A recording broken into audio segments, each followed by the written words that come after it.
Hello and welcome to a short presentation on attendance for the previous academic year and safeguarding updates for September.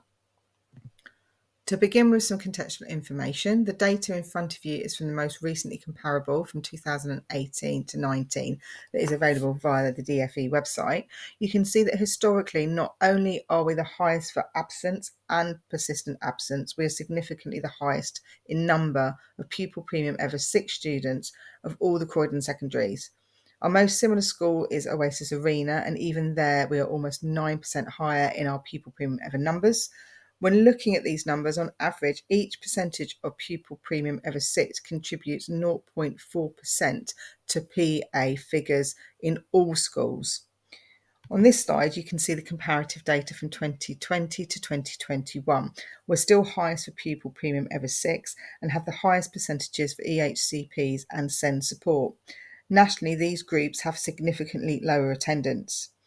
RPA has grown significantly over the last 2 years, and at the end of last academic year, we were more than double the national average.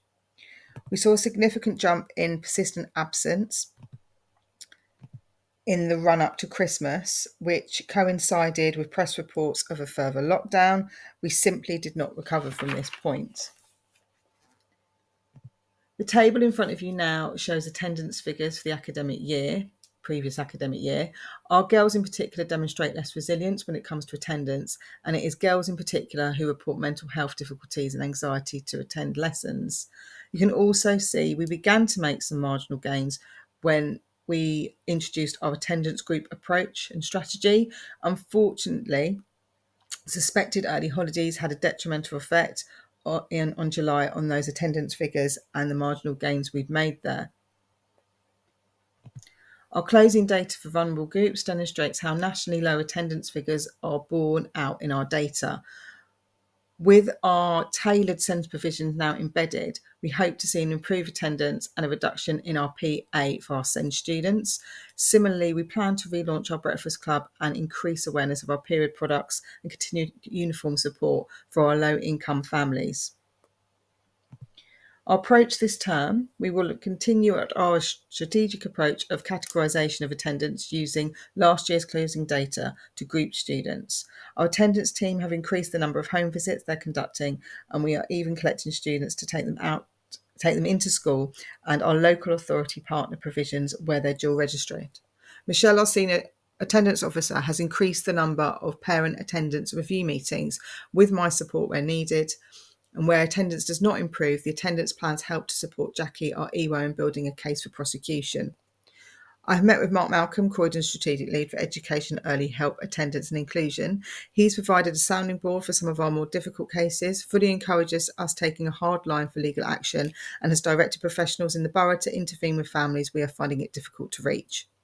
Over the next academic year, I will meet monthly with Mark, and we have a half-termly TAM, Team Around Meridian meeting with key individuals from our partner agencies.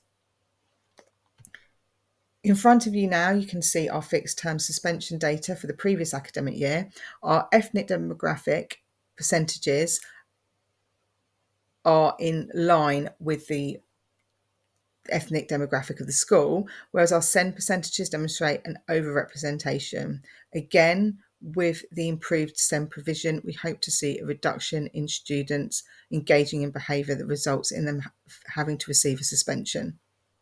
Last academic year, there was one fixed term exclusion, which we tried hard to avoid by arranging an out-of-borough managed move, but unfortunately that was unsuccessful.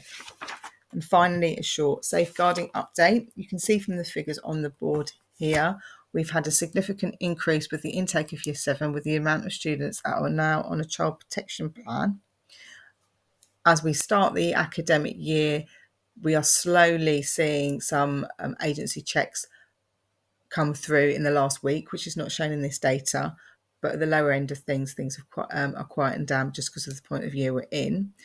There has been a return to face-to-face meetings for conferences at Bernard Weatherall House, and that does put extra pressure on the safeguarding team because it means we can't be in school and Carol has to go out and attend those meetings, and they can be 3 to 4 hours in length, which means she's out of school and not here to support our students. There has been an increase in gang-related incidents in the local area, and we're working with our Safer Schools team to information share and to keep our students safe. I've spoken to the social worker in schools, project manager, and he has assured me that he has found us a social worker, and we're waiting to have a meeting and have that social worker allocated to us. And all staff have received our annual training that I delivered in September, and I've also recorded the session so it can be rewatched and revisited. Thank you for listening.